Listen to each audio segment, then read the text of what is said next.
Yeah, so... You're going to say you don't have a theory? Yeah. I mean, What? I got a simple theory. I've got it labeled as a section. I mean, there's a very simple idea to the game, I think, but... Yeah, well... I think that... All right, we'll talk about that as it's essentially about nothing. Hello, and welcome to Filling in the Gaps.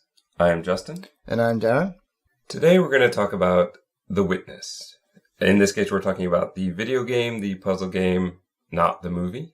You looked it up. How much is this game, the base price for the game? It's about, I think it's $40 for the base. Usually goes and say, I think the historic low for this game is, it never goes below 50%. So I got it for about half price. And it's been bundled before in the past. And it came out in 2016, correct? Yeah, long time in the making. It was announced in 2009. And it eventually dropped in 2016. So that's 7 years. 7 years in the making. But it was a small development crew, right? Well, yeah, it was Jonathan Blow, the guy that did Braid. He did this pretty much off the back of Braid and off the profits of Braid. I got kind of a lot of respect for him in that sense because he basically playtested the game with a bunch of people and found out that they liked it, and when he knew that he was hitting the right track, then he basically sank all of his profits from Braid into this game. And also, I mean, I think depending on the estimates, no one's really sure. It was budgeted at about $800,000 but by the end it was $6 million to make it. And he put in anywhere between, people are guessing, 1 to 3 million of his own money. And he borrowed some. So he had a lot of faith in this. This game could have potentially ruined him. And, you know, kudos to him for doing that. Like, he believed in what he was doing and he went all in. But yeah, so like you said, 7 years in the making. It was announced, it was delayed and delayed and delayed. The reason that they delayed it was, I think, because they were going to release it on the PS3 as well, like a cross-platform thing. Not cross-platform, but just on another platform. But the PS4 was coming out. Yeah, they built the engine for the game. Everything's built from scratch. They didn't just like use Unreal or Unity or anything like that. They built everything from the ground up. And yeah, it cost a lot of money. And yeah, it paid off for them in the end, I guess. So just here in the opening, as always, we'll be talking a bit spoiler-free. So you're still safe here if you've not played the game. I don't know how to put it. How do you feel about the game as a whole? I mean, you said that you had played it the first time. I know you loved it the first time, and then you started to play again for this episode, kind of getting ready, taking notes. How did you feel about it the second time through? Yeah, it's weird. I really, really, really liked it the first time. You loved it the first time. This is another one of those games that you just kind of were on me, like, you need to play this game, you need to play this game. Even if you don't like it, I think it's still a very important game to have played, like, so that you have the ability to discuss it, I suppose, you know? It's like, it is an important game, I think. In the kind of puzzle game. In the puzzle realm, yeah. But yeah, so it's a pretty important game. I would definitely agree with that. I think if you're into puzzle games, it's one that you should have given a try at least. But yeah, I played this pre-Talos Principle, and going back to it now, I'm like, yeah, it's still good, and I'm going back solving a whole different type of puzzle now, and I'm understanding more about the game. When I first played the game, I just let the whole experience kind of wash over me, and I didn't really think too much about it. But now I'm going back, and I'm trying to think more about the game and what it means, and discover every little tiny secret that the island has to offer. And some of it's tedious, but I think that's the point. Do you think it's worth the $40 for a typical player, or do you think that they should wait for that 50% off? Because that typically happens around the big sales, right? It usually goes on for like the summer or the winter, yeah. I'm just cheap, so I always go for the sale. There's not much I buy at full price, to be honest. Yeah, is it worth $40? Yeah, I mean, considering I probably played it for 4 months straight, and I probably have logged about 60 hours on it, then it's, I mean, if we're going by our usual dollar per hour value, then yeah, it's worth it. I do think so. Whether all those hours have been pleasurable hours, yeah, it's a different story, isn't it? And so for me, I would say that this is a game that overall, I would say I didn't really enjoy. It's a game I didn't finish. And at 27 hours, I think is what I hit recently, I finally said enough and started using a walkthrough just to make sure that I had kind of enough information to feel I had given it a try and to talk about it today. I don't really enjoy it.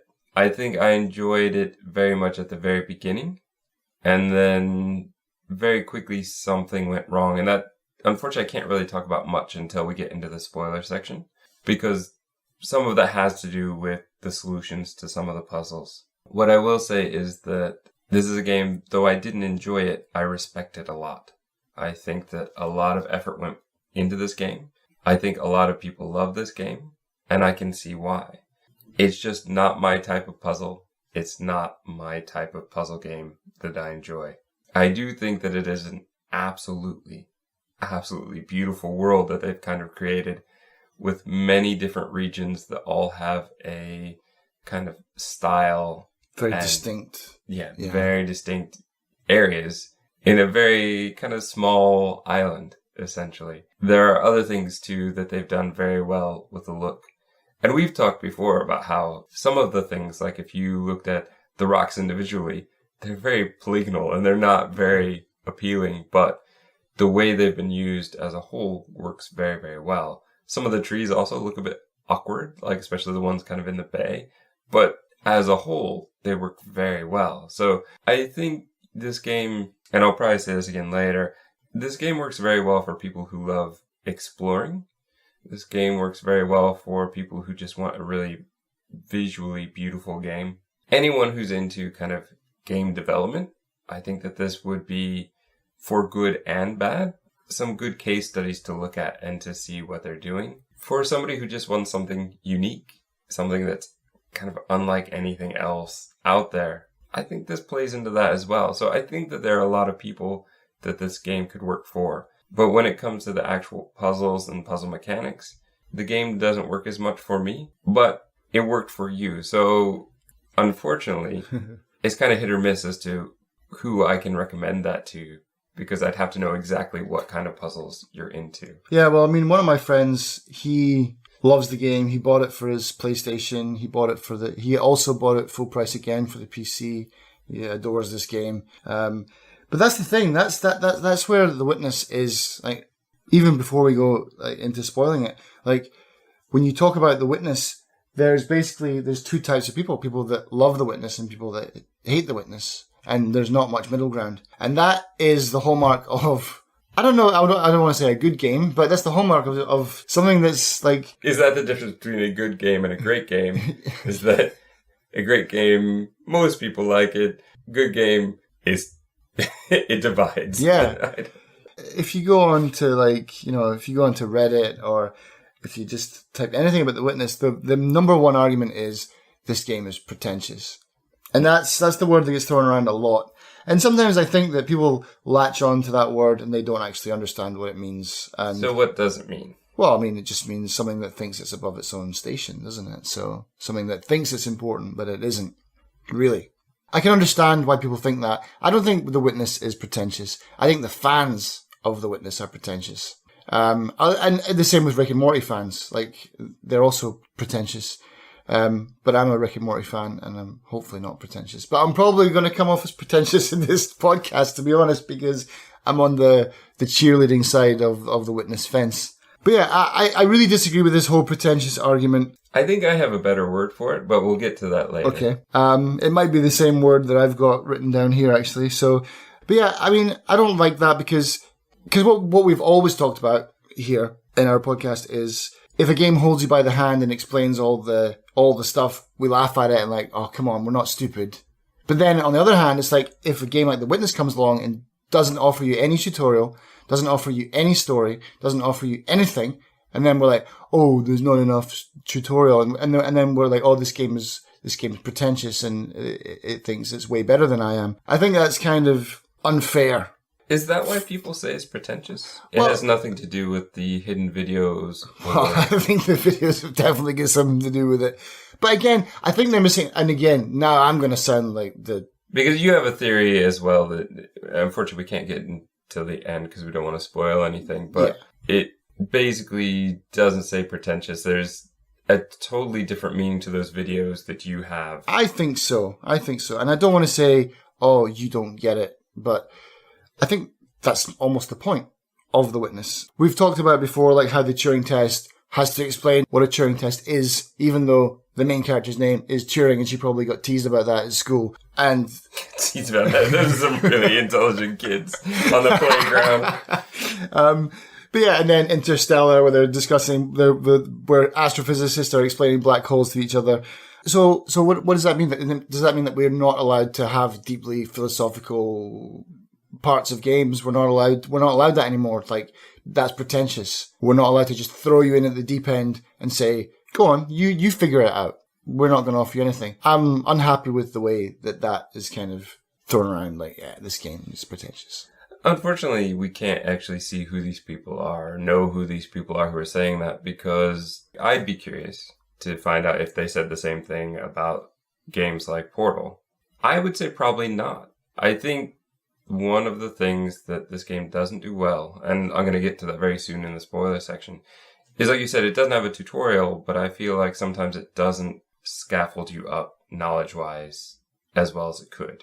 So it's a bit of a struggle. So I will say that I do have some problems with that. I think it's more game development issues and design issues than it is like pretentiousness.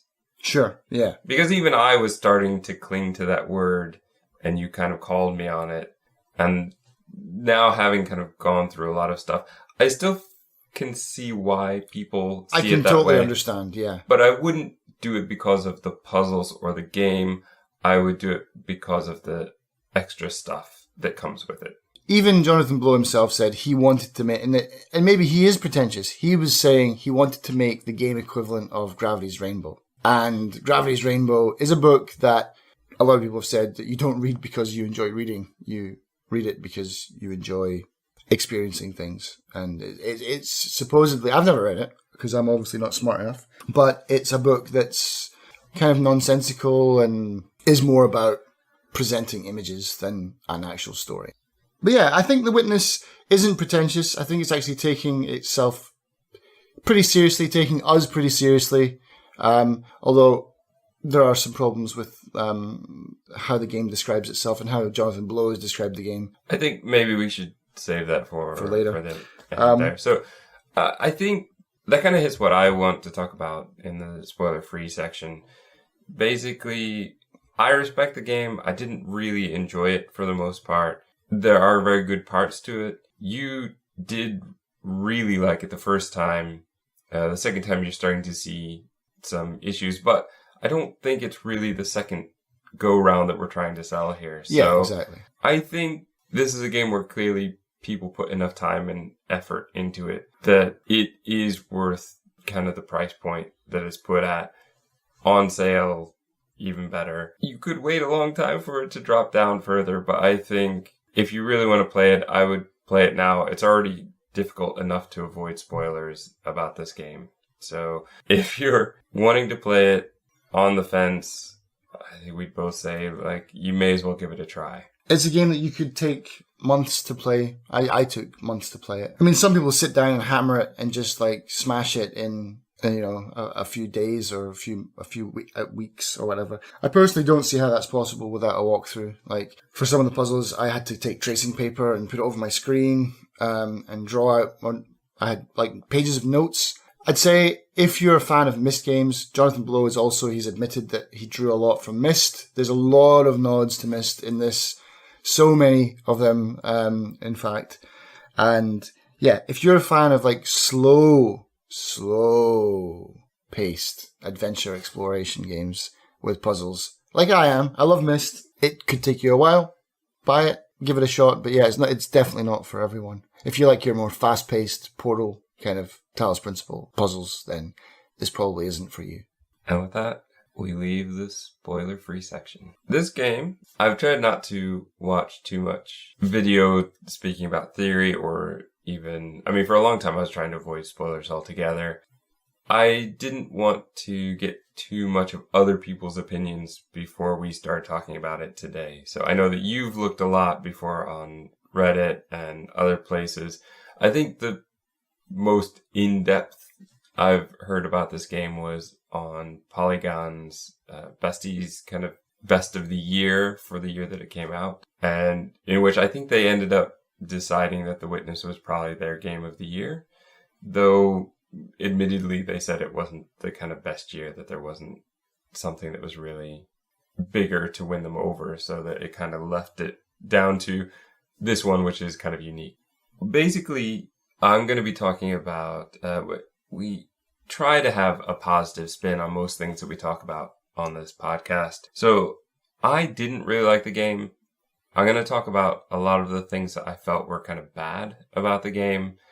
And then we'll actually get into the good stuff, so that we're kind of leading up to that, and then talk about the endings, and then possibly some theories. I mean, you've got one theory going, and that's probably what we'll end on. So that's kind of the basic setup here. So don't think, as I started now, that we're just going to be trashing the game for however long the rest of the episode is. It's just kind of my section here. Because Darren is going to be a bit of the cheerleader for the game. And I'll try and counter what you're saying as well. Like, I'll try and... Because, I mean, some of the things that you've said to me in chat, in passing, are like, I've got reasons for why that might not be the case. The first thing I want to talk about are the monotonous puzzles. That grid you will see 5 billion times in this game. 650 times. Okay, so I exaggerated a little bit. Is it really 650? There's 650. But I think they count, like, even those ones where you just have to draw, like, one single line to open a door. It still counts, so I'm going to take that. But I would say that there are occasionally times where you have to do that same puzzle multiple times. So I think I would crank that up to a good 700. So there we go. It's a lot. It's a lot of the same over and over again. That sound effect, after a while, starts to get a little irritating. The whole thing, honestly, for me, just really started to get irritating. I know you warned me about that it's much of the same over and over again. I said, I don't mind, that'll be fine. But it did really start to get to me. Particularly, I think, in the treehouse. That section was just so long that it just... The treehouse is very long, yeah. It goes on forever.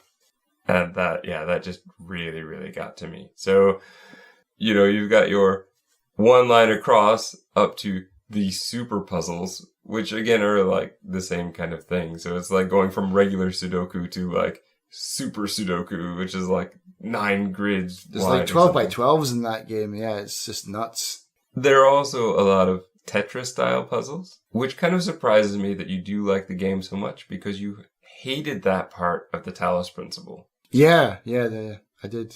So that did kind of surprise me that you hated that so much in Talos Principle, but in this game you're like, oh, it's great. Now obviously there are different rules here, and you have to think a bit more about the rules rather than just placing things in order. But this is another part for me where game design, like I heard, and I don't know if this is true, but that he kind of got the idea for the puzzles from the stones in his garden, or something to that effect. And so that's kind of, I don't know if that's myth that I heard, but I could understand if that's the case, if there's some sort of inspiration for it, and he wanted to do the puzzles this way. But personally, I would have really loved it if the puzzles were designed a bit more like the Talos Principle, in the fact that I was picking up physical pieces and putting them in place. I feel like that would have been much easier, or maybe that's why he wanted it to be harder. But I think it would have been much easier to just be able to rotate physical pieces to see them and place them, rather than having to kind of imagine it or go through and draw every one of them over and over again. Well, I think he got the idea from like another game where you had to draw lines on the screen to cast spells. And so he basically had an idea of, okay, imagine you going through the game, you're making these gestures on the screen, a little bit like The Void, which you haven't played yet, but hopefully we'll get to that at some point. And so, yeah, so you use your mouse to draw actual lines on the screen. And he's like, wouldn't it be awesome if you had everything you needed to complete the game, but towards the end of the game, you started to realize that, so instead of buying spells in shops or looting spells from dead enemies, what if you could find those spells just like in the trees, basically, like in your actual environment? Wouldn't that be a wonderful kind of poignant aha kind of moment? And that was his whole basis for this game. So he was like, okay, so I could make that game, but he's like, but everything else is redundant. So he stripped it all down to like, just basically, I just want to make a puzzle game. Thing two, there's no real story. So for me, that is a huge downfall. We talked before in our Phoning Home episode, we talked about what makes a good game, what makes a good puzzle game for us. And one of those things was to have a story. That's a huge reason why Portal and Portal 2 are pretty much always going to be at the top of our list, because they have this terrific story. Why Talos Principle will be up there because at least they attempted to have a story, and it's somewhat interesting. It brings up some interesting philosophy without overly preaching it, right? But this game has virtually nothing. So that didn't really work for me. And in tying with that, sometimes the puzzles were redundant and you don't really get the reward. So you're not getting a reward from story, and you're not getting a reward from, there's no sort of leveling up. There's no, at times even, like when we get to talking about the keep, where there's the kind of hedge mazes and the glass platforms, and then you get to the top and you need to solve one of those super puzzles in order to get the laser to fire up. But if you solve both of them, you don't get anything extra. Symmetry Island, as far as I know, is kind of pointless. It's just about solving the puzzle. But you don't know that when you're playing it. So when you get through that and you go, oh great, I got to the end, and nothing happens. That's a really disappointing feeling. Yeah, because that's maybe part of my whole love for this game when I was first playing it. I shouldn't talk about this playthrough because it's completely different. But yeah, when I first played it, I'm like, something's going to happen. But then at the end of the game, in its own way, it's kind of genius because there's nothing. And you're, like you said, there's no reward. Your reward for solving a puzzle is have another puzzle.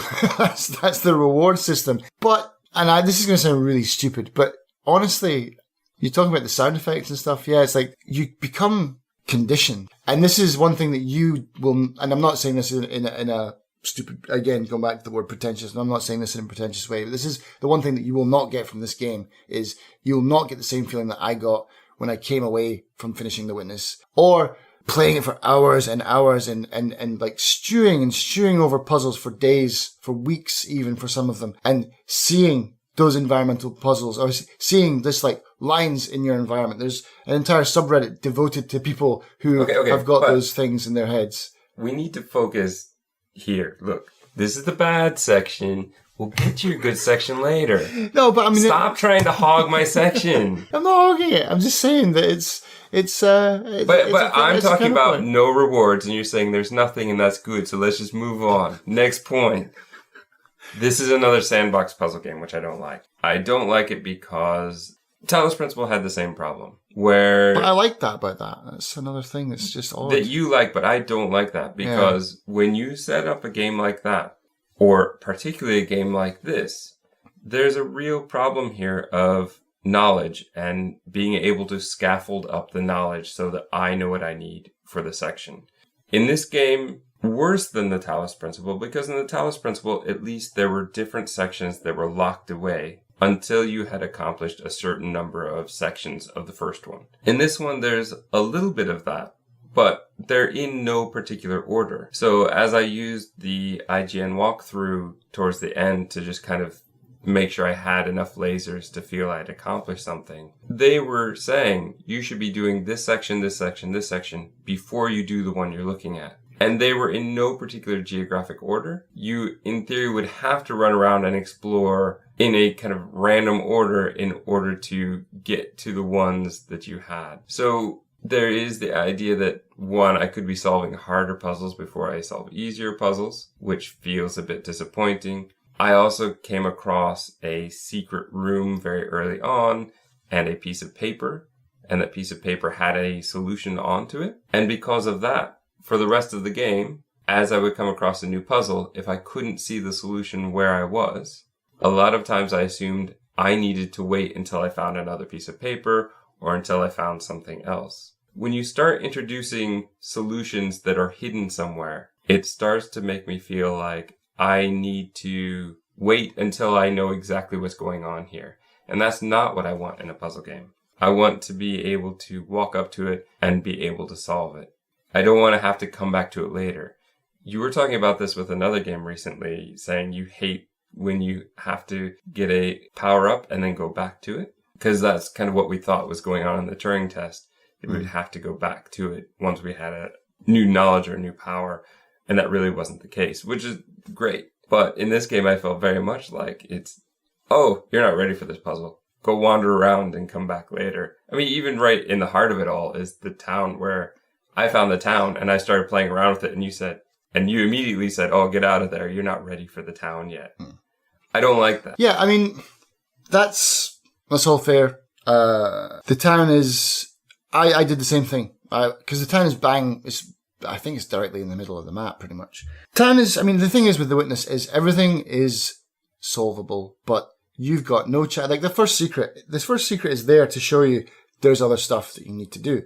And so once you get it in your mind that this is primarily an exploration game, really, and that it's not linear, and that you will come to places that you cannot enter, and once you just accept that and just say, okay, you're trying a puzzle, that's why it's open. That's why it's a sandbox. But when it comes to the environmental puzzles, I totally wasn't ready for that because I assumed I just didn't have the knowledge I was supposed to be given. The environmental puzzles? Puzzles that required you to look around your environment. Yeah. For the answers. Oh, you're not supposed to know about you're supposed to be able to, well, you are able to complete the game without solving a single environmental puzzle. They're there for you to discover on your own, and they're not required of you at all. All right, but that still doesn't feel good when you're playing it. I know, it feels awesome when you're playing it, because when you discover them, you're like, oh my god, this is incredible. It's such an amazing feeling, because you've discovered this incredible secret. And it's not required to complete the game. You're not cheated out of anything. All right, no, I don't feel that. I'm moving on.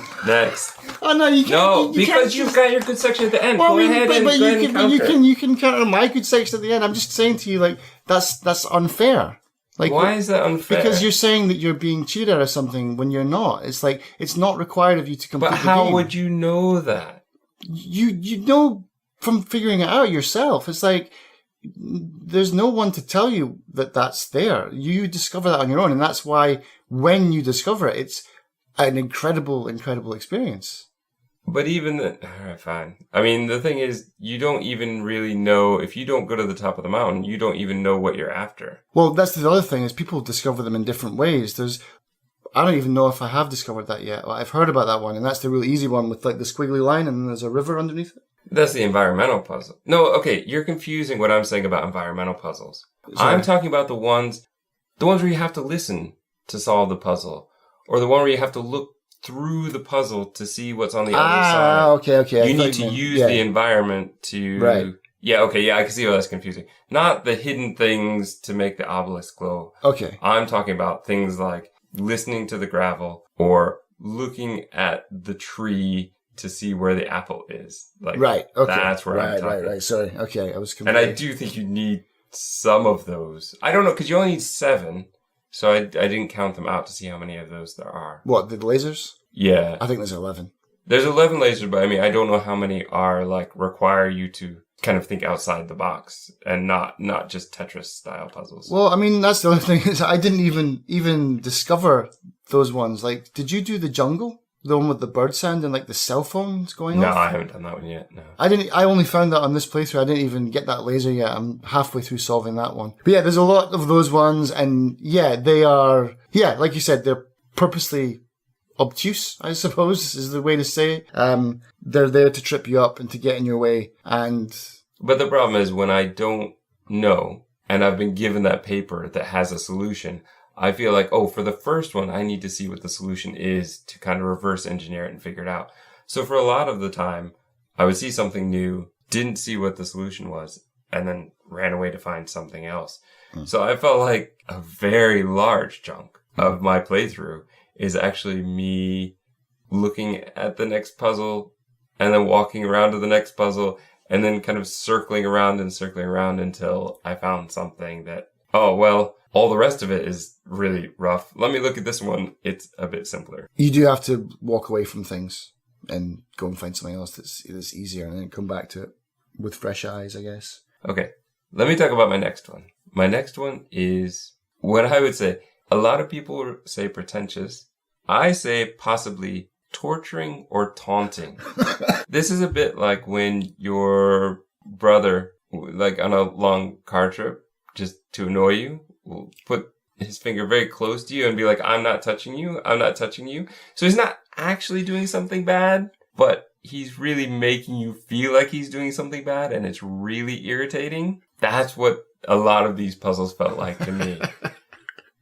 And what they do in this game, one of the things that I absolutely hate in this game is they have a puzzle and the first couple seem pretty easy. You seem to know what's going on.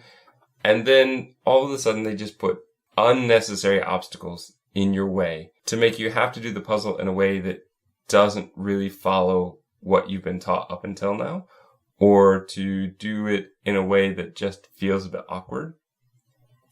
The worst, I think, that I can think of offhand is the kind of glass platforms in the keep, because you are taught to follow the pattern, to solve the puzzle in an unbroken way, and then they put things in your way. So now you have to kind of walk across platforms and you have to kind of do it in a weird order. It just feels completely wrong. To me, it's kind of like if you took a crossword puzzle and you said, here's a crossword puzzle, but all the squares are black. So you can't write them in. You have to kind of remember where they are. That would be a really, really tough thing to do. I think that that's kind of what this feels like. And at times it feels like if the puzzle isn't good enough to be interesting on its own, adding these obstacles just feels like you're kind of cheating to try and make it more interesting, to make it more fun. But in a way, it feels like you're kind of breaking the puzzle here. You're kind of making us do something that's not really part of the puzzle. Does that make sense? It makes sense, but I mean, I disagree again. Like, I loved the keep. I thought the keep was an excellent set of puzzles. The mazes on the one side, the platforms on the other side, they're hard. They break the rules, and that's one of your first instances, or one of my first instances where, the rules have been broken. You don't have to start on the circle anymore with these. You can push them down in any order. It's just a different aspect. There's only so many things you can do with a square box and a set of straight lines, you know? But that's the thing. Then you don't have enough. Well, I mean, you have look at it this way. You've got a number of variations on what you can do. And some of them work and some of them don't for some people. And so that didn't work for you. If you think that's the worst puzzle, like the bunker in the mountain where it's like you can't even see the screens. No, it's not the worst, but I would say that it was just the most obvious. It was the most blatant. Here's a path to walk on. Oh, wait, you can't walk where you need to solve the puzzle. You have to walk around things. No, I don't know. That just to me felt broken. Again, I don't know, but perhaps one of the ways that the island builds on itself is, like you say, with the environmental puzzles where you're using, like you have to actually physically look through tree branches to draw lines around it. It's like maybe that's something like if you're stuck on one of those puzzles because you're actually physically walking around tree trunks and obstacles that are in your path, maybe once you complete that and you think, oh, wait, okay, maybe that's the problem with this. And then you draw around the tree branches and then, okay. Then the next layer on top of that is when you actually have to physically, because the game is a lot about perspective. So it's like once you find that perspective, like sometimes across an entire room to draw a puzzle, that's even more difficult. But once you get it in your mind that, okay, the environment can obstruct my puzzle and I have to go move around it, that might lead you to a hint to solve those other ones. I think the walking on the paths is fine. It's when they put the giant metal things in my way that I didn't like. So the first two puzzles of that I was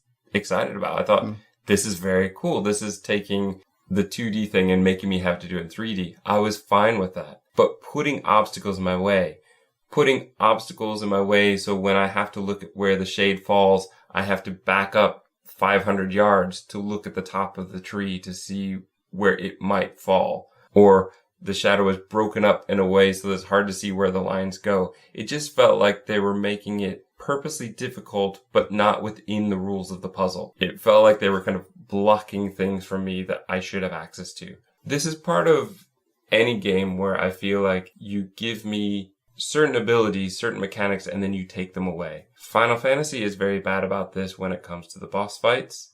They often take away things like magic, or in those games a lot of times guardian forces, or like the giant creatures that can come in and help you fight. Those get taken away immediately in the final boss fight, and that feels very unfair. This is what I've been working with the entire game. On a simpler level, if, for example, you're playing Super Mario Brothers and all of a sudden you couldn't double jump anymore and you just fell into a pit because you were counting on that second jump, that's what this feels like to me sometimes. It just feels like you have everything you need to solve this puzzle. Now do it blindfolded, right? There's just something here that feels like they're purposely taking things away from me, and it just makes it feel, it is part of that thing that makes it not feel fun to me. And along with that too, and I think this is just a bit of level design. I don't think they purposely did this, but at times it was very difficult to find where the next puzzle was.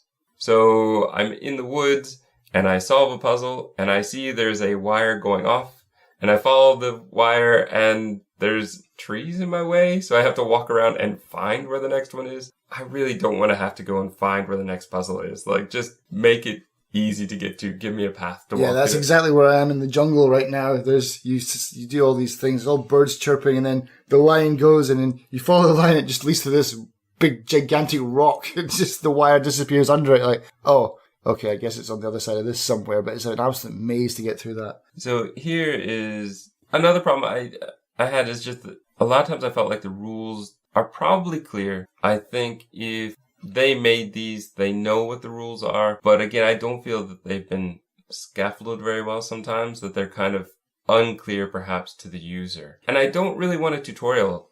I don't. I think it's better without a tutorial. I do like the puzzles you solve by figuring them out. But with this kind of puzzle and with some of the things that they were trying to do, I don't know. I almost feel like maybe they needed it because they didn't seem to quite know how to teach me with what they were doing. And you were watching the other day as I was solving one puzzle, and a much easier one came after that would have explained what I needed. Yeah, and that was that in the treehouse one. That was ridiculous because it was a panel of 4x4 or 5x5, and then the next one was 2x2. And yes. It was basically explained the rule that you just solved. That I needed. But I didn't even solve that. I had to use the walkthrough to get that, because another thing with the rules is sometimes they're just not intuitive. So it felt like every puzzle up to that had been telling me to separate different shapes, that different shapes couldn't match together. And now all of a sudden, a kind of black star could mix with a black cube, and that's totally okay. And that felt like it was broken compared to everything I'd been taught up until that point. Now, maybe it wasn't. Maybe they see the rules in a different way, but this is part of where the scaffolding and kind of doing things in a linear fashion, though less fun for kind of explorer types, I really feel like in a game like this, it would have helped me out so much. I mean, even for me, it's like, as much as I'm trying to defend this game, that's dumb. There's no reason for that. That's almost like a mistake, or they're trolling us. Like, oh, you did that really hard puzzle? Yeah, well done. I bet you had to look up a walkthrough to get that. Here's the tutorial for it. Nah, nah, nah, nah, nah. Your brother with his finger in your face. I have a real problem with, and I don't know if this is exactly how it should be, but in the IGN walkthrough, in the quarry, there is a shape. I think it's like a triangle kind of Y shape. And they label the rule as it can take away a rule. So you give me rules and then you start taking them away. And for me in a puzzle game, particularly in a game like this, when you start breaking your own rules, it feels like you're breaking your mechanics. And that just starts to make me question everything. And make me question, do any of the rules count at any time? And that is very, very frustrating as a player to try and figure out. And there's nothing to guide me. I mean, that one, it's not, I wouldn't say it takes away a rule.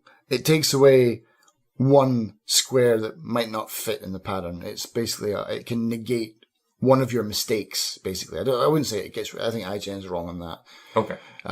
But that one in particular was a puzzle set that I felt completely baffled by, and I didn't understand what was going on. So maybe that's just me personally, like I couldn't see it. The quarry is hard, man. The quarry is really, even the gate getting in, I was stuck at that gate for an hour. Like I couldn't even get into, that was the entrance to the place. I think perhaps that set of rules, maybe it's just that one mechanic is just one that really should have been thought through more, or perhaps just not done. I didn't understand it at all.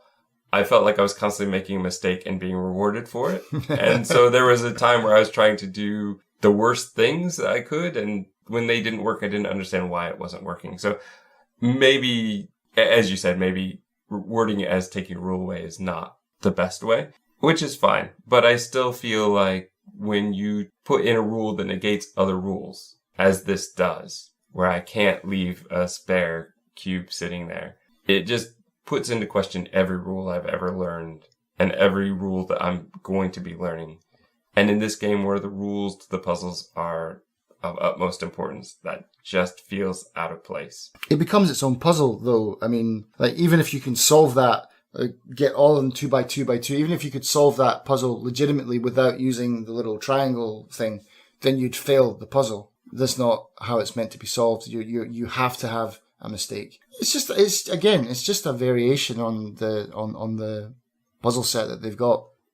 I think we're just going to have to agree to disagree on that one. But yeah, it's just not my... I'm trying to think of the worst puzzle. Like, if we're going to talk about bad stuff about the game, I'm trying to think of the worst puzzles. I mean, for me, the actual inside the mountain was... yeah, well, I didn't even go through it because I saw what they were doing. And if I hated that one on the glass platform, that was nothing compared to the very first things you have to encounter inside the mountain. I mean, people who get motion sickness, like there's parts where the whole puzzle is spinning, and as you move, so it stays still, but then as you move, it starts to spin. And it's just like, oh my God, I'm getting dizzy. Which way is up? I don't even know. You press it up and you're actually going down, and like, there's ones where you can't even see the screen.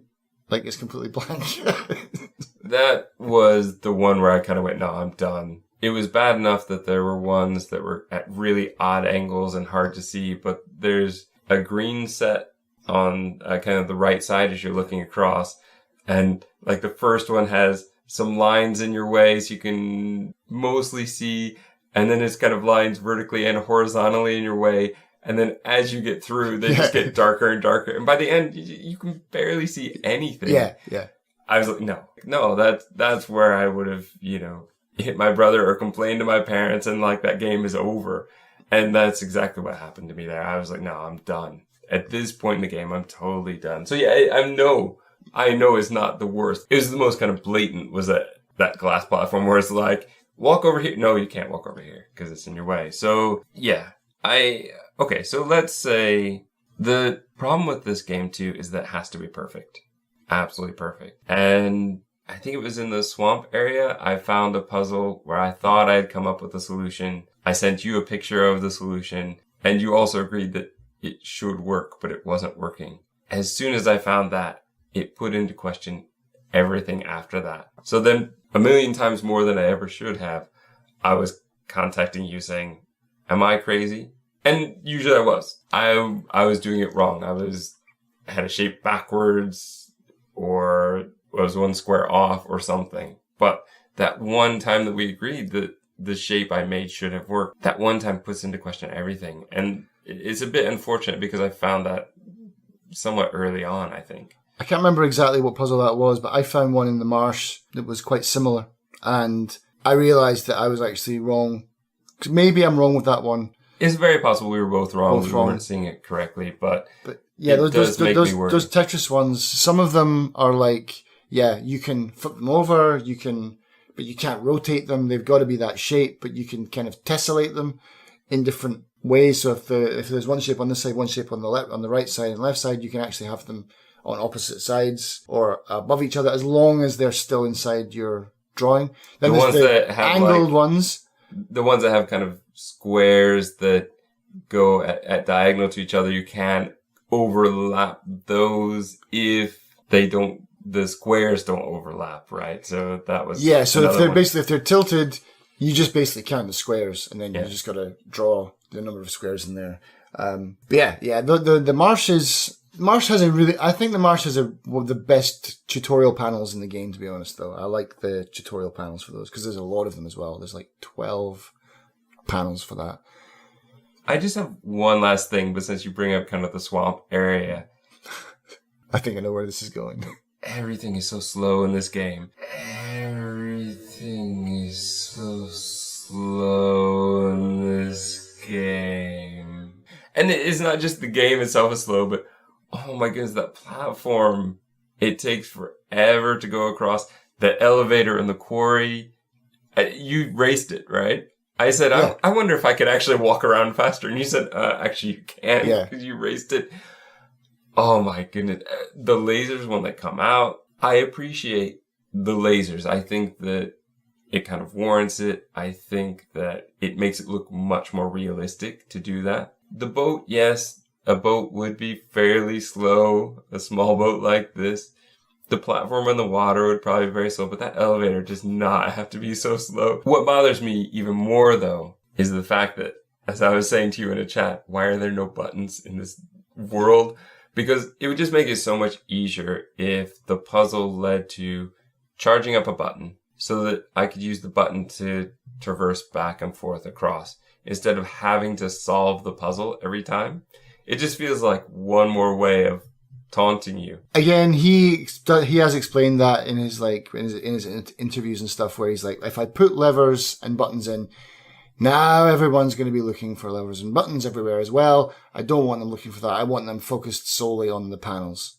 Okay. As a conscious decision, and I can understand that. I can understand that, but at the same time, then I think that puzzle should be the shortest, easiest puzzle ever. It should just be like a straight line, like a line up to go up, a line down to go down. I agree. Because the one in the elevator is counterintuitive. Yeah, you draw it from up to the top to go down, I think. Yeah.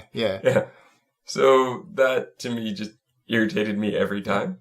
I mean, but other things, like, I think, I wrote this down earlier, we never actually got to talk about it, but other things that were conscious decisions that I think, I don't think he's ever... That's fine, because I'm actually, that's me. So. But that, and the fact that you can't jump in the game.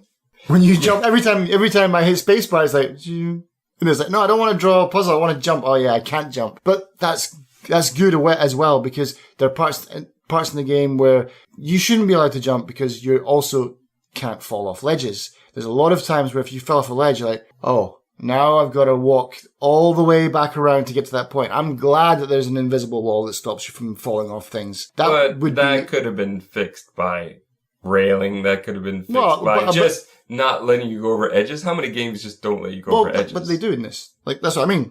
There's an invisible wall where they just, like, you get to the edge of the cliff, you could fall off into the ocean. Like, but they're like, no, this is where you stop. Right, but you're saying you can have jumping and still not be allowed to jump off the cliff. But at the same time, it would allow you to access areas that you might think are important, or you're trying, like the Talos Principle, that jumping place that we had a huge problem with. The fact that you can jump into Talos Principle opens up a whole can of worms. Same for the Witness. I agree with them to not allow jumping or falling off ledges. 100%.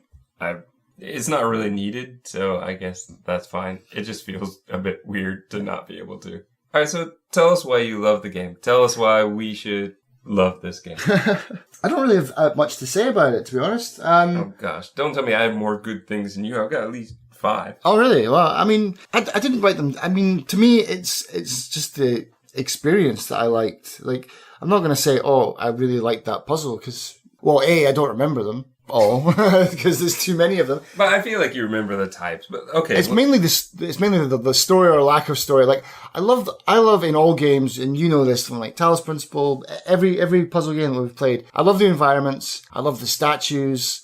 I love the weird stuff that you can find dotted about the island. I'm not too crazy about the audio logs, to be honest, but In this game you're talking about. Yeah, in the Witness, but I like the overall, like what you were talking about with like the rocks, like everything looks really pretty, and then when you get up close, it's just like some of them the textures are really bad. Well, let's talk about that. So that's kind of my number one thing, is this is a very visually beautiful game. I think we both agree that the swamp kind of area is probably our favorite. It is ridiculously bright in color, all sorts of different colors, the way that the water looks and the way that the physics of the water works is just beautiful, feels kind of real as you're in it. In this totally unreal environment, they made something that does kind of look and feel real. Even the platform, even though I hate how slow it moves across, that is probably how fast a platform like that would move in water, right? It wouldn't be super fast.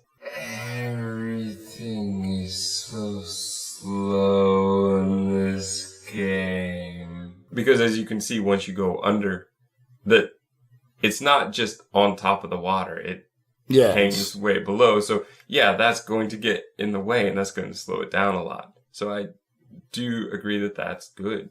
Just taking the boat around the island, looking at the amazing kind of shipwreck that is there, looking at the bay and all the tall trees there. Going around, you've got all sorts of different environments. You've got the desert, you've got kind of an orchard with beautiful pink leaves, you've got the mountainous area. I mean, it's a small island with a huge amount of geography going on, like a wide variety, but it looks beautiful, and there's something really interesting with how seamless it is. Even though you know the second you step from, say, one section into the desert, you know that you stepped into it, but it doesn't feel like they've just jammed them together. It feels like it should be this way. And I don't know how they did that, but that was really well done. Yeah, it's like the world is real but unreal, and that's a weird kind of balance that they've got in between them. Like you said, there's like, why is there an orchard next to a desert? It doesn't make sense. And yeah, the whole point is it's not real. That is the point. But it's very lonely, and like you get a real sense of like you're completely isolated on this island. I really like that.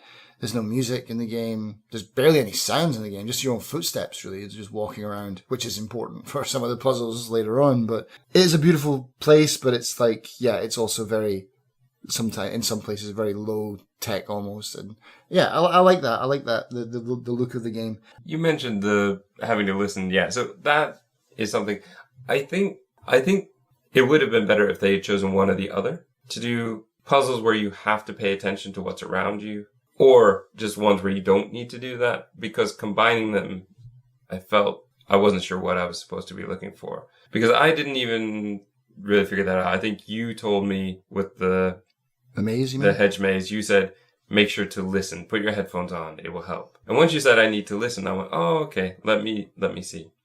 Because the orchard one, I wouldn't say I cheated, but I didn't really understand it. I went through and kind of forced my way through it. I did as well. I just drew a link to every branch end, and then eventually got the last one, yeah. Which is a time where I kind of feel like that was meant to be the one to teach you to look. And it is even kind of tree-shaped, but for some reason, I looked around, I didn't see it. It wasn't until you told me later that that's how that worked. Because I was telling you how pissed off I was that I just kind of forced my way through a puzzle when really there should be a solution. There should be something I should understand, not me just forcing my way through. And then when you explained how it worked, I went, oh, that's actually pretty clever. It's a shame I didn't see that. So there's something kind of missing there, something that needed to make that be a little bit more obvious, I think. But I love that concept of look around you. There's a solution in the world to help you get a bit further. I like that a lot. I think there's a bit of symbolism or message in that as well. I think that can work. And those puzzles. So we've got the gravel that we have to listen for, the kind of rocks out in the water that you have to look through the puzzle and draw around. Again, sometimes like the angles are a bit odd. I don't like that if you mess up a puzzle, you have to go back and do the previous one again. I hate that, but I understand it in a sense, because I'm stuck on one of those in the jungle right now. And every time you mess it up, it's like, it switches off. You got to go back and do the other one. I get it. It's like, have you understood the rule? No. Go back and do that one again. I get that, but it gets really irritating. It's really annoying. Especially when it's like the ones in the rocks in the water. You're not quite sure if you have the right angle. So then you do it and, oh no, I was off by a square. So now I have to go back, do the other one, and then come back and do it again and hope that I do it right this time. Especially the fact that you can go back and do any puzzle again if you want. So even if you get to that puzzle and you keep on making a mistake, you yourself can go back and say, oh, have I actually understood this? Wait, I'll go back and do the previous puzzles again. There's no reason to. They've already given us that. And that's a terrific mechanic. I do like that. Yeah.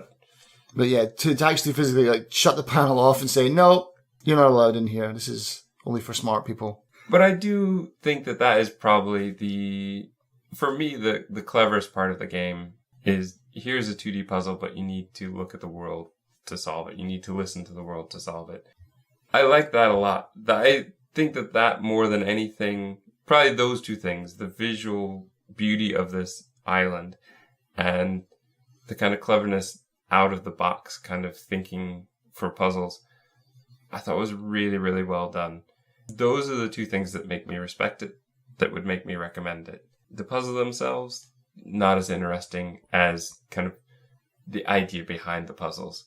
Because again, there are still problems like the one where in the desert ruins where you have to look at the glass and see where it's scratched up. And annoyingly, you have to run around a lot of times to find just the right angle in order to see where it is. And that the concept is great, but the execution doesn't work for me. Yeah, a lot of people have a problem with the desert. I had no problem with that, but I had problems in other places that people are like, oh yeah, that's really easy, you're an idiot. But the desert for me worked because I noticed that immediately. I was like, oh, there's lines already drawn in the panels, like, but I can only see half of it. Oh wait, with the glare of the sunshine, I can, like, if I angle, again, it's all about perspective. The desert is one of my favorite levels, to be honest. I loved that level. That was my first laser, actually, that I got was there. So I get it. I get why people are frustrated. I get why people don't like this. I mean, even again, in interviews with Jonathan Blow, he himself is just like, he doesn't understand the success of the game either. Even he himself says that it's a very niche game. I made it for a certain group of people. I didn't make this for like the AAA market. I didn't make this to be universally loved by everyone. I made it for like this tiny little group of people that I thought would like it. People like me. And I don't understand why everyone is going crazy about it. It's like, this game is annoying. He himself says it's annoying. Does he really? Yeah. I mean, he's like, it's annoying. It's tiresome. It has a lot of problems. But again, once you punch the witness in the face, you're like, I did it, and you're like, you stand on top, you put your foot on its chest and you're like, I beat you, And I think that's an even smaller group that's like desperate for that. I'd love to see the percentage of people that have actually completed this game, like, and all the secrets and stuff. Because we'll get to that in a minute, because that is nuts. That's absolutely nuts. Like, the actual, like, completionists who've done this whole game. But I mean, at the same time, I cannot imagine the person who did it the first time, like, on their own, like, again, this is more like a Black Watchman thing for me, where it's like, it has to have been a community effort, because I just don't see how you could do it all on your own. I think that's quite possible. I would say it's good value for like time, money. I put in 27 hours. Now, I wasn't enjoying all of those 27 hours, but I think that with the effort they put into this game, I think it's, getting it at half price at $20. I think you can look at this game and go, yeah, they've put a lot of thought into this. They put a lot of time into this. It feels like it deserves the praise for those things. So I would say that for me, it's hard to argue against that, even though I'm sure that speedrun, you can do it super fast. The people who have it memorized. You have that somewhere? A guy I watched the other day, guess how long he did a speedrun? 18 minutes. 18? I saw one was like half an hour. I thought that was good. 18 minutes and 39 seconds.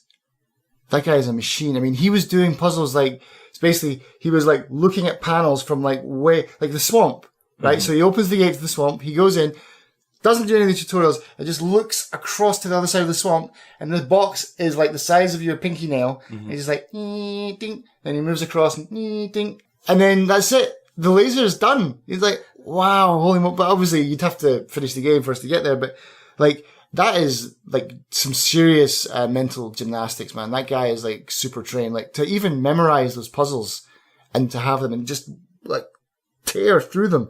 And yeah, he's done. He's in the elevator by 18. And he even takes time to, like, look around at the end, like, yeah, I've got time. This is, like, the world record. I've still got time to spare. He's in no rush to get into the elevator at the end and just like, all right, it's time to go. Boom, gets in. Incredible speedrun. But yeah, 18 minutes. It took me 18 minutes to solve even the first puzzle, probably. Yeah.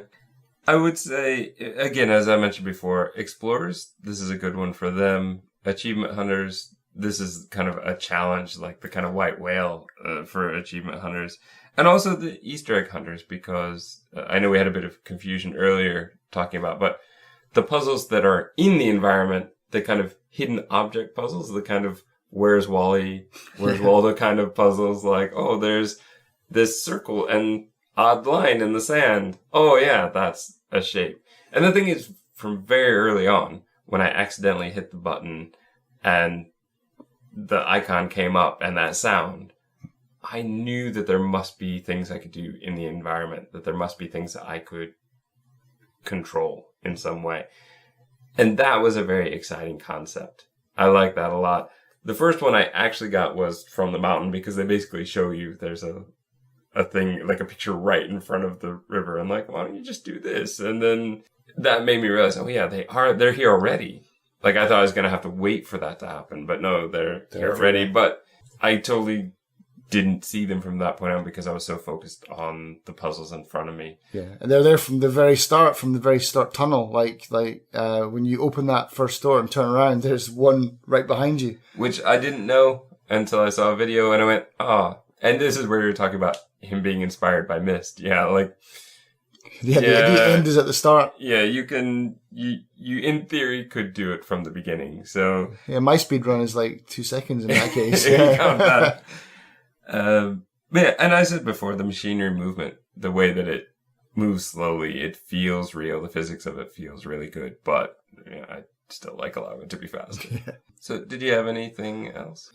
The whole thing of it's not a theory. It's hardly a theory. Let's get into the ending then. Yeah. You ready? So, the first ending, I did not get it. I'm not going to lie. I was not going to go through what I think is referred to as the caves. Do you want me to tell you what happens? Have you seen it? Oh, I watched it. I found a video. Charlie in the Chocolate Factory? Yeah, so you basically hop in the great glass elevator and you're floating around. And though I think it is nice to kind of visually, beautifully go through everything. Straight out of Myst, that as well. But honestly, if I had gone through all of that and that was my ending, I think I would have been a little pissed off. Because I've already seen this island so much by this point. I'm not sure that would have made me happy. The weird kind of cryptic sayings people are saying as you're going through the bubbling of the creek and things like that. What is this? Buddhism. What is this? Buddhism. But it's not for me a satisfying ending for the amount of effort it would have taken me to get through this game. Yeah, I don't really appreciate that. So that leads us kind of to the secret ending, which you say is I think it's the real ending. Yeah, I think the video I found kind of referred to it that way as well. Right. The secret, quote, real ending. Where you essentially... It's very weird, though, because you could do it right from the beginning. Mm-hmm. You light up that first kind of environmental gate puzzle that you can't do later on if you've gone through it. Not true. You can go back. Okay. Yeah. But the hoops that you got to get through to get there are incredible. Like, okay. You want me to talk about that right now, or do you want to say the ending first? Let's say the ending first, and then we'll get to that. So, the ending, you essentially go in and it looks like a hotel lobby, or like a spa or something. I think it's the developer's office, more or less. Well, that's later. But yeah. When you first walk in, there's kind of like an information desk. Yeah. All the screens have essentially images of other parts of the island as though they're watching you. Yeah. And you're going up through kind of a waterfall grotto kind of area. And then, yes, there is a puzzle where you can kind of see what looks like their office. And then you kind of walk off into space. And then you get the video of, I'm assuming is Jonathan Blow. I have no idea. Yeah. But somebody wakes up from the couch. Looks like they take off super VR equipment. Yeah. There's a giant bottle of yellow liquid off to the side. Yeah. They pull out kind of a IV from their arm, walk around slowly. Touching circles. Yeah. Being unhappy with a broken cookie and throwing that away for a full round cookie. Going out into the garden where there's the squares on the ground and just kind of looking around at the environment.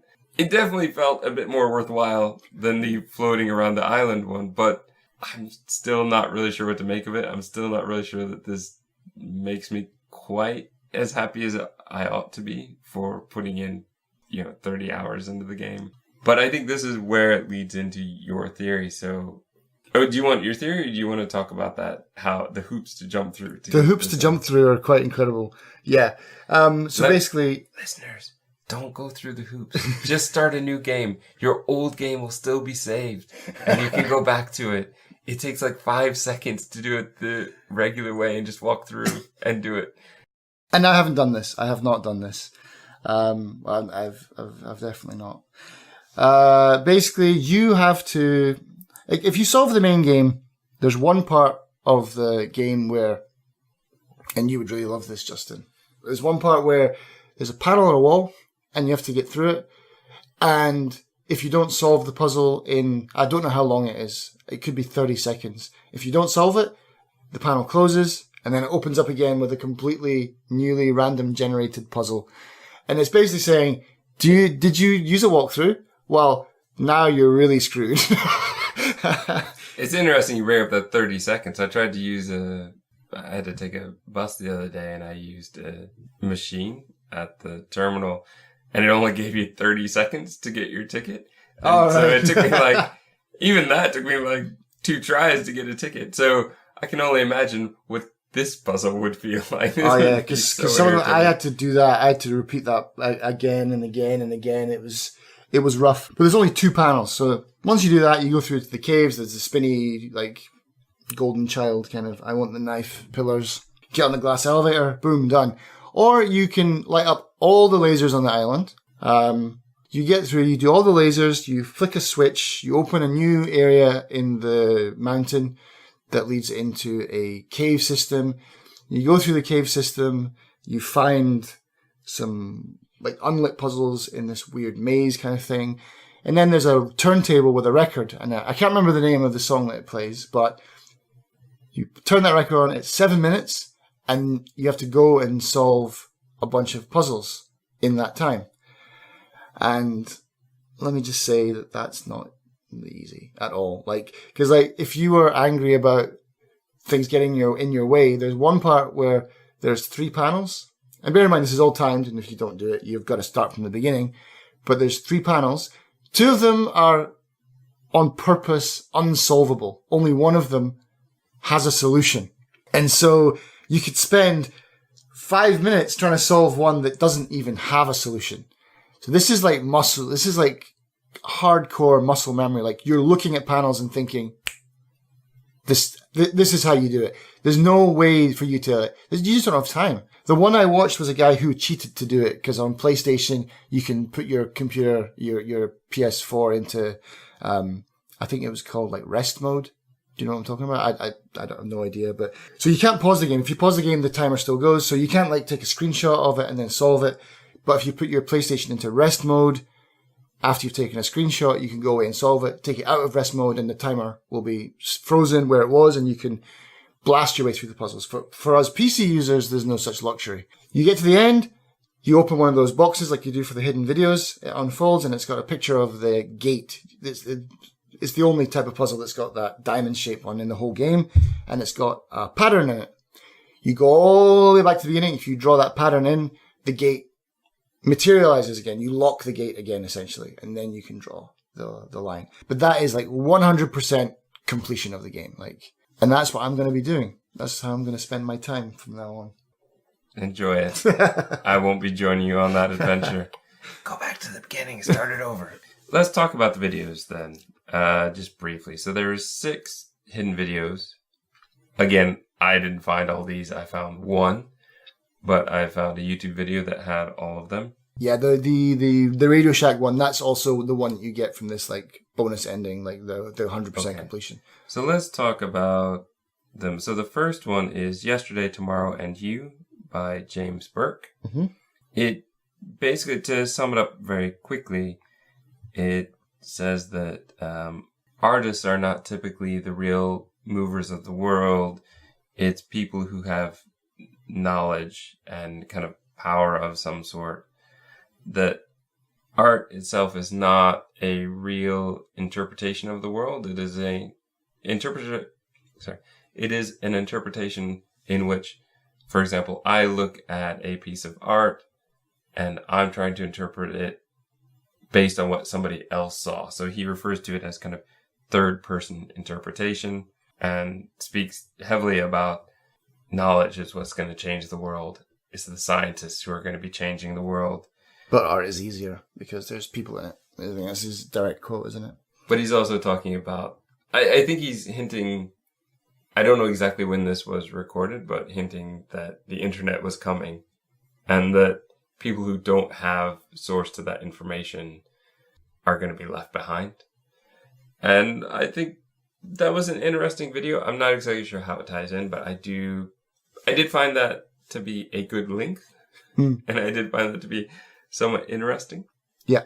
The second one was, and it doesn't, I think it does say right at the very end, but I looked up somewhere else to find what are the sources because not all of them are kind of cited in game. So this was Richard Feynman. So he's kind of lecturing at a university, I think, and talking about hierarchies of ideas. You know, there's the very basics of physics, and a lot of times we forget that there are kind of atoms inside of there. We're looking at the salt crystal and forgetting that it's made up of all these different elements. But there's also this hierarchy of like physics up to like frog, which has some reactions, up to man, up to... he made some joke about political expediency, which much has been a bit like a buzzword at the time, because I don't even know what he's talking about. But it leads up to even more kind of abstract concepts like evil and beauty and hope and things of this nature. And kind of led up to like talking about the more, like the higher up you get, the closer you get to God. And that felt a bit weird because in the beginning it felt like he was talking from a much more kind of scientific perspective. And then all of a sudden it became a more spiritual message. So I wasn't quite sure how to deal with that. But then in the kind of colored, more recent interview, it looked like with him. Yeah. He was, again, kind of saying that he's only looking to find out more about the world. So even through whatever he's doing, whatever research he's doing, he's just trying to find out more about the world. Yeah, and he doesn't have the answers, basically. Yeah, we may never find these answers to the philosophical questions that we want. And again, I was like, okay, maybe don't agree with everything he's saying, but he makes some interesting points.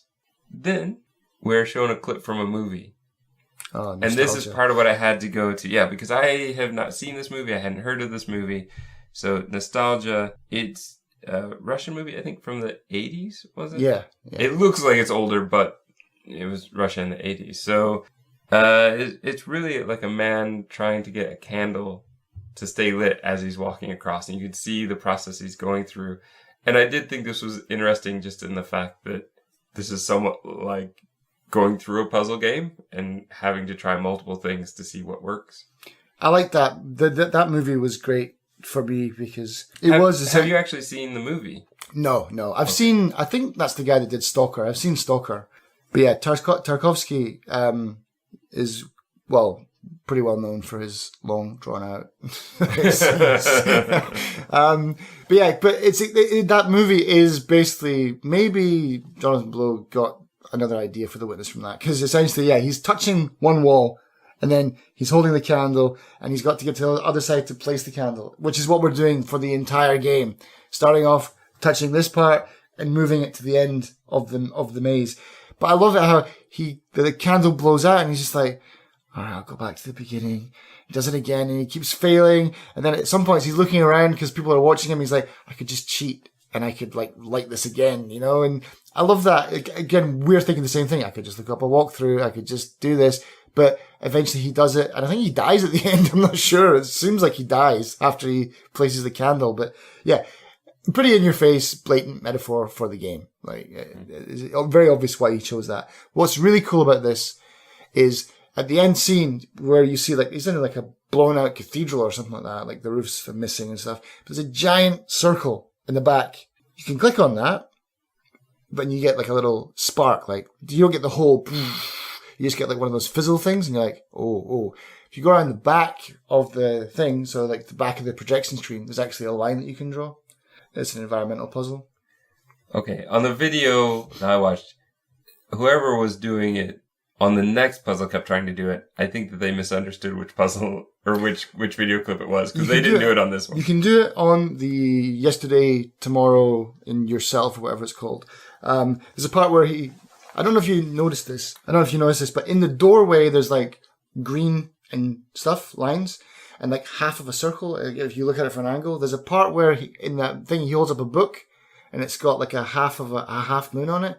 If you line it up with the door frame, you can trace a line around the door frame. Absolute genius, man. I'm sorry, that's amazing. But yeah, so for the Tarkovsky one, you go around the back, you can do that. The real killer is with is it the next video? Is that the Radio Shack one? Yes. So the Radio Shack one, this is Professor Moriarty and the Secret of Psalm 46. This was, for me, I think probably, even though I haven't completely finished it yet, it is virtually an hour long. Yeah. That's a long bit of just audio to put in a game to have somebody just sit there and listen to. Video at least makes it a bit more tolerable. I feel like there's no video to it. It's just an eclipse happening. I mean, it's here's the thing that really annoys me about this. I like that video. I like not the video. I like the audio of that. Yeah. So I'm about halfway through it. Unfortunately, I didn't have time to finish it up before I came over today. He's mentioning other things that I've heard before. So I think I have a good concept of what he's talking about. But yeah, an hour. Wow. I will listen to it. I will finish it up. But in game, I'm not going to sit there and listen to this in game if I don't have to. I didn't find this tape in game. I had to watch this on YouTube. Because this is in like the 100% completion run. You find the code for this video. This is where the game really starts to take the piss, to be honest, because take you for a ride, right? Because I personally don't mind sitting through an hour lecture on something that's interesting. The lecture after this, I hated. Yeah, we'll talk about that. Yeah. But to have the option to sit through it, if you don't want to, if you get bored, switch it off. If it's not for you, switch it off. Fine. But to put something in there and make you sit through it and wait, that's really a kick in the teeth. And that's where I think maybe some of this game, this is part of my theory that I'll talk about later. So is this a different puzzle than the other video? Yeah. So I thought it was like optional which video you got it on. Oh no, there's one in the Tarkovsky one. There's two in the Yesterday, Tomorrow, and Yourself. There's one in this 51-minute Radio Shack presentation. You say that. Radio Shack was only like the very beginning. It's just how I wrote it down. But basically, there's the eclipse at the start, and you're like, oh, there's a circle. I love circles. Circles mean puzzles. Click on it. Nothing happens. Again, you go around the back, and you click on it, and then you can draw a line up the ceiling and around, and then you get back down. Oh, it stops. You have to wait for the circle, the eclipse to traverse the entire screen for the whole 51 minutes. And then, boop, then you can complete it right at the end. It forces you to sit through it. And thankfully you don't have to hold down a button, because that would be like some serious Stanley Parable baby saving stuff. But yeah, so you can draw the line and then you can go away and make a cup of tea and watch it. That's next level trolling, to be honest, man. It has to be. This video does talk about kind of a bit of reward, I think. He was talking about the people who would go for the free reward of the batteries, even though the batteries were terrible and they were nearly worthless. They weren't going for the good batteries. They're going for ones that are probably half charged and sitting in a barrel in the back. Yeah. It was really just to get people to have to walk through the store, I guess. But they would do that and often not buy anything. And I'm not exactly sure how that connects to what he's talking about next, which is talking about the kind of hidden messages in things. But he's a game designer, isn't he, this guy? So I think his main point is games today have become all about finding where's my Easter eggs, where's my special, where's my hidden content, where's this, where's that, I demand this, I demand that. Ah, yeah, that makes a good connection then, yeah. And that again is what The Witness has, but is pretty much in your face saying, like, this is not the main point of the whole game. Like, but yeah, I like that. I like the whole Shakespeare thing, the Psalm 46 stuff, the conspiracy theories, the fact that that woman went completely mad trying to. Yes, I think I missed that. That's fine. So the woman who went on the whole Shakespeare hunt, she went to Stratford-upon-Avon, and supposedly she just had a mental breakdown at the end. Like, she spent all of her life savings or whatever. She went. But that's it, and that's what he's saying in a game, is like, people lose their minds over stuff. And he's like, just chill out. And that's why the elevators are so slow. That's why the lasers are so slow. That's why everything is so slow, because it's saying, just relax. Stop trying to run around everywhere. It's Zen, basically. I mean, this it draws a lot of Zen. There's a lot of Zen philosophy. I'll give you that, but I found it so much more frustrating that it moved so slowly than if it moved quickly. So I like this. I will go back. I will finish. I want to hear the rest of that story, right? That's a good story. Let's talk about video 5. It's Rupert Spira, I think it's pronounced. He's a spiritualist. And I wrote a lot of notes here, but I don't really want to talk about it too much. He basically talks about knowing yourself as an empty, luminous, open vessel of awareness. And then goes on a long bit about essentially saying that we don't know anything except what's happening now.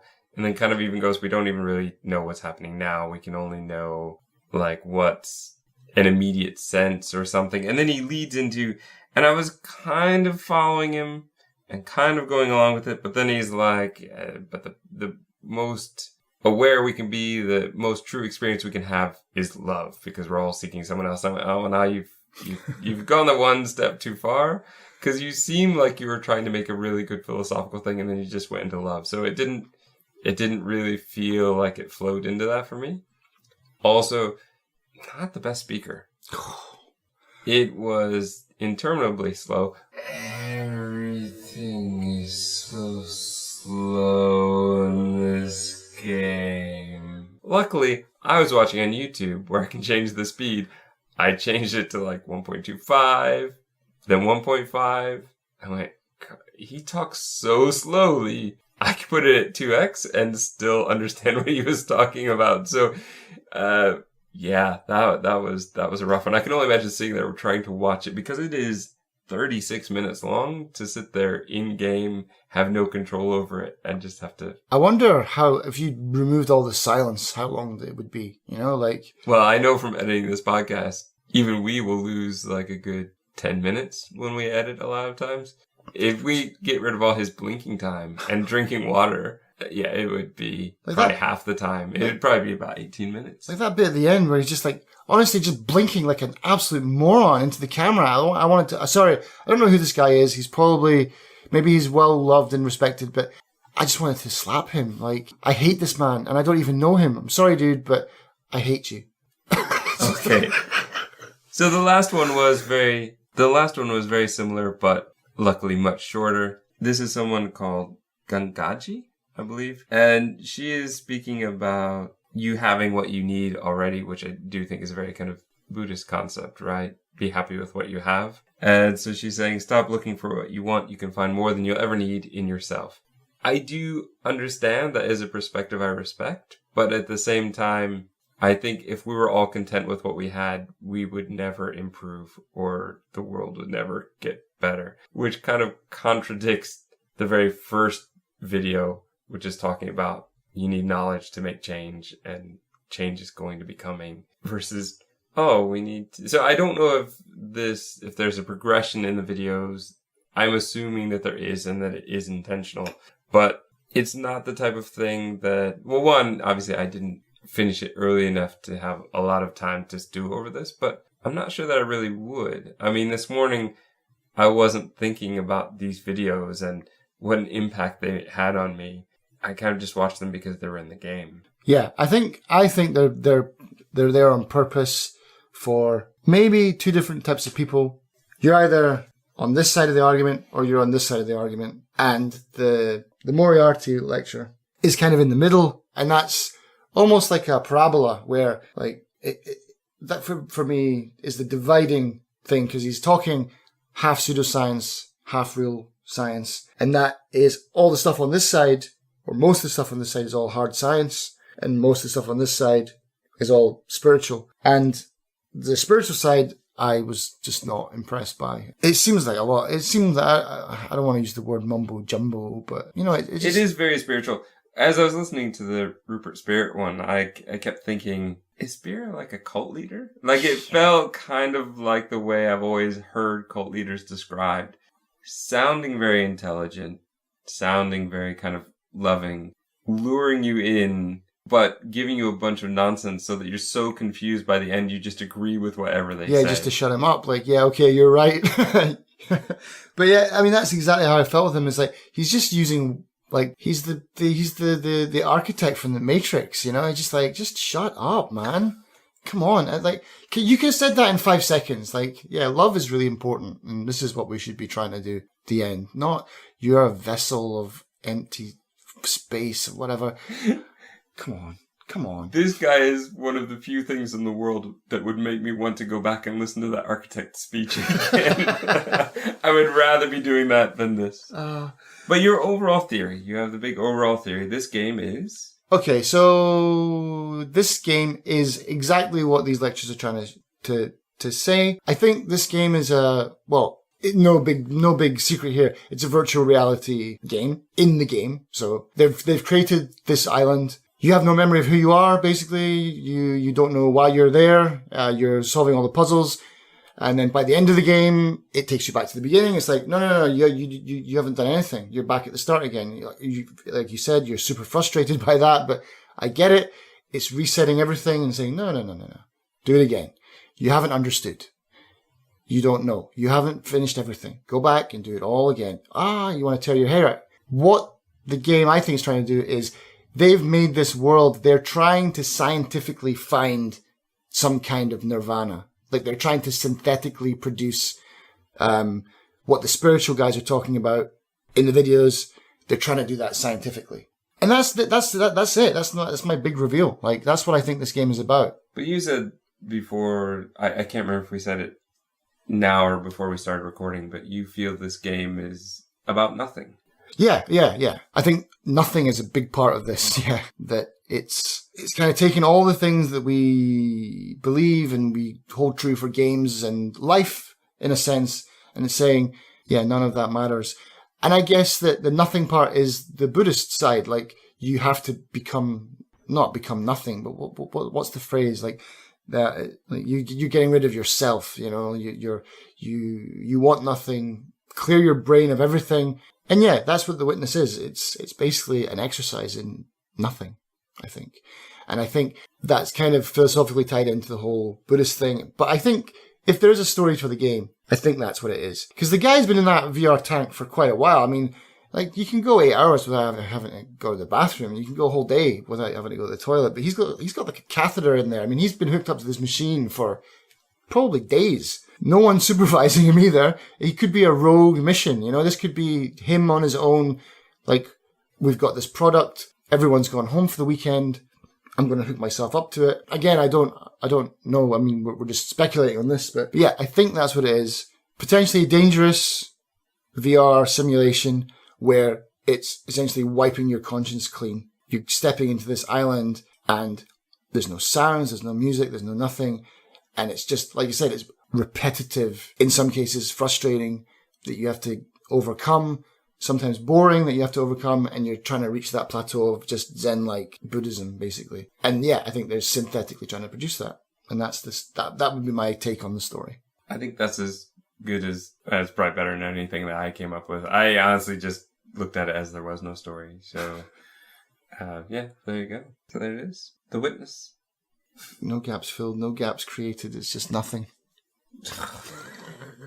Terrible ending. All right, fine. Gaps filled or more gaps created. No, we're stuck with it now. All right.